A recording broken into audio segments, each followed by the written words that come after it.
Yo, what is up, guys? It's Bankrupt Dope, back with another video in a different location. Finally, my character's always standing inside of the Stimulating Universe area, but now we're not. We're on Gorilla 5, Gorilla, or whatever this planet is. And today, I just want to talk about something real quick. I want to talk about the importance of the Fire MC compared to Japar, right? Now, a lot of people are like, oh, you got Japar, the game is on easy mode, you're set, have fun. And that's technically correct. For normal content, yes, Japar does turn your game on easy mode because it saves your health. And boy, do these characters in this game start hitting hard if you don't have shields. So yes, the game does get turned on easy mode in terms of you're not dying as fast, but you still take a billion damage. You just survive a little bit easier. But there's only two defensive characters in this game. Well, three, but two real defensive characters, and it's between Japar and your Fire MC. Now, I'm gonna tell you guys right now, for defensive capabilities, the Fire MC is significantly better than Japar every day of the week because he has a better text description than Japar. Now, if we go over his skills, right? Now, just baseline, they're both defensive characters and defensive numbers. You can raise your defense as high as you want. That's nice and all. That's nice and all, right? But let's read his talent real quick. If he gets struck with a killing blow, he revives himself. That doesn't matter for defense, right? Technique. Your team will gain a shield that can absorb 24% of Japar's defense plus 158 plus for 2 turns, which is really nice. It makes your character a little more tankier. That's cool. Let's read his ultimate. Applies a shield to all allies that absorbs damage equal to 33% of the parts defense plus 307 for three turns. So you really have to go crazy on his defense to make him very, very tanky, right? Which that makes sense because he's a defensive character. But you want to know why the Fire MC is just so much better? Because the Fire MC doesn't do any of that. He just skips all of that with one simple thing. Now, his technique is near the same, arguably worse, because it gives you only 30% and 384. Actually, let's see something here. 24. No, it's better. Damage equal to 24% of Japar's defense plus 150 for 2 turns. And then gain the shield that absorbs damage equal to 30% of Trailblaze's defense plus 384 for 1 turn. So it's your question of do you value 1 or 2 turns. But baseline and just straight numbers, Trailblazers is better. Even with the defense I have now, I'm sure that that shield bonus is higher than what Japar's is, and Japar's defense is higher. But that's not what I'm talking about. That's not what matters. You can see the talent. Does this matter? That doesn't matter either.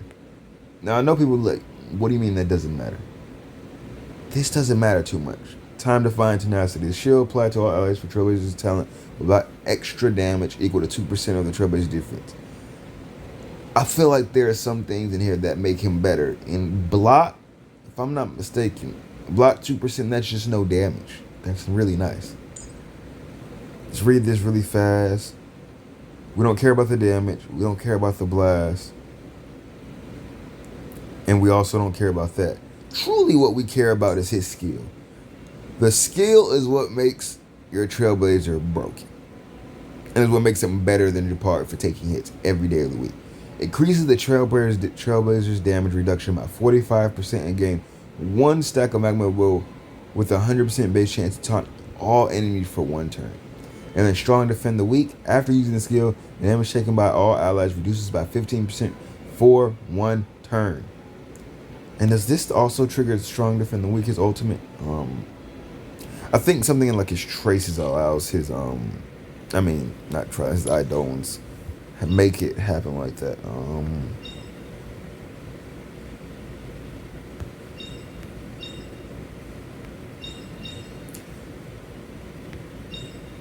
Oh, I guess nothing actually activates that again. I have for some reason I thought something else activates that part of his passive again, but it doesn't. But this skill alone right here, y'all, that's a cracked skill. This is a phenomenal skill. Damage reduction is better than flat defense in almost every single game on every single gacha game. The person that plays Dokkan Battle, You guys need to trust me.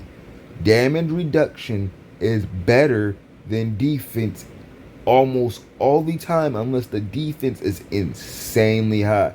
And you want to know why this is also just better? Because guess what? You don't have to go roll for defense stats. While with Japar, you have to go roll for defense.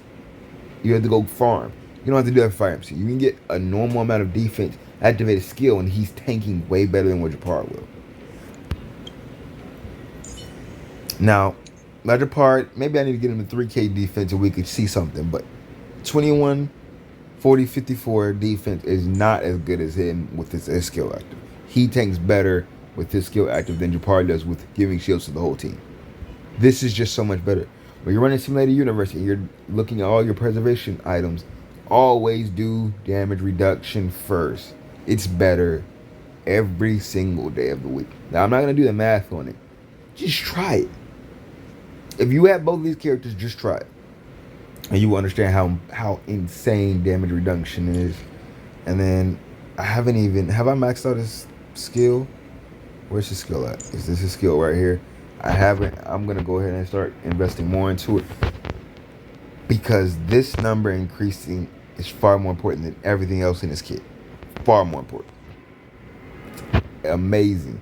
That 45% damage reduction and then taunt. So him getting hit has no consequence.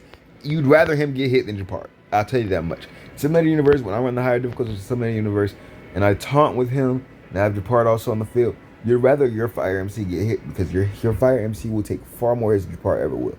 So yes, I know the arguments like which one is better, Japar, Fire MC. They provide different things. Who's a better tank Fire MC? Who's a better shield provider for your entire team? Japar. But understand the difference between the two.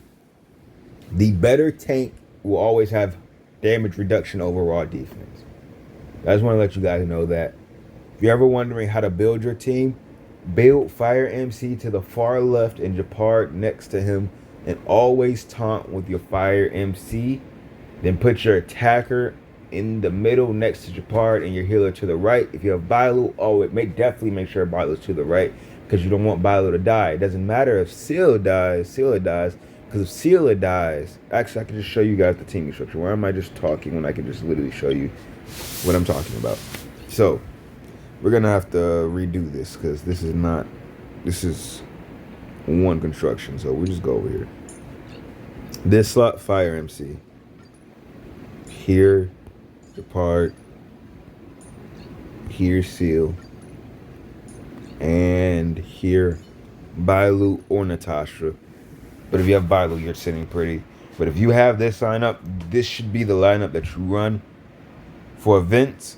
Because first off, Japar has natural, like, when you're running preservation, all your characters will have a chance to be attacked. Seal will fall out of that if you have her talent, and she'll drop when her health drops below 50%. She won't be attacked anymore. But since your whole team has shields, they all have a higher chance of being attacked. But with Fire MC, you activate his provoke. He gets a higher chance to attack, and also if you activate Japar's talent, he'll get a higher chance. But if you don't have any of the talents activated, your whole team has a fair chance of being attacked. But once you start activating your character's talents, it'll change it up. Japar becomes the higher one to become attacked. But that's not enough. You want to always taunt once your Fire MC. Get the taunt. Because if you have your attacks all focused on your left side of the screen, you're sitting pretty. Your Fire MC will not die. Japar will die before your Fire MC every time. So you always taunt with your Fire MC and keep the attacks on your left side of the screen. So while if the character for that way, if a character does a area of effect attack, when you activate your taunt, first off, your team is taking 15% minus. They're taking 15. How do you even say that correctly? The damage is being reduced by 15%, which is better than a shield. It's better than a shield. Trust me, it's better than a shield. The numbers are better. And then your Fire MC for single target attacks, reducing that damage by 45%, is just icing on the cake. Once again, he's going to take significantly more damage than Japar, Seal, and everybody else on your team. And the reason we have this set up, because Bailu will rarely get attacked if she's all the way on the right. And if Seal dies from area of effect or from Japar being attacked, guess what? Bailu can revive her. And if Japard dies, he revives himself. So you see, this is why I think this is the best format. And this just works out the best. Let your fire MC take the attack. You don't need to attack with him. Just taunt with him all the time. Try to save a point for taunting. You're better off taunting with him than having Japard freeze a character. Yes, freezing means no damage, but you know, there's a baseline chance it doesn't work. But putting your fire MC in the stance, you get a guaranteed 15% across the board and 45% for anybody that decides to attack him. So it's just better every day of the week.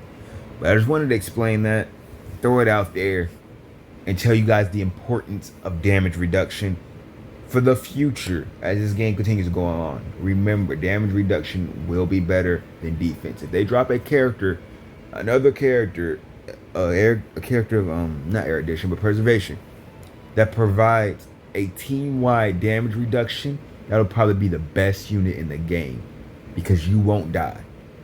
Now, obviously, this game is built a little different because we have damage check, which is Forgotten Hall. But that I'm not talking about that kind of content because I don't think that's real content. Damage check is not the same as it's not a real reflection of your character's abilities. So we're not talking about that. But we're talking about other things in the game. So when you get to the high-end simulator universe, like the ones where those characters are hitting insanely hard, damage reduction will keep you alive far more than defense ever will. Let you know that right now. So keep that in mind. And thank you for watching if you watched. If you're black on the video, comment something down below. Let me know what kind of team you're running. If you're running a team, maybe only 5 people will see this video because the algorithm just is weird and doesn't like me. So if you're 5 people that are watching this, let me know something. And I'll catch you guys next time. Peace.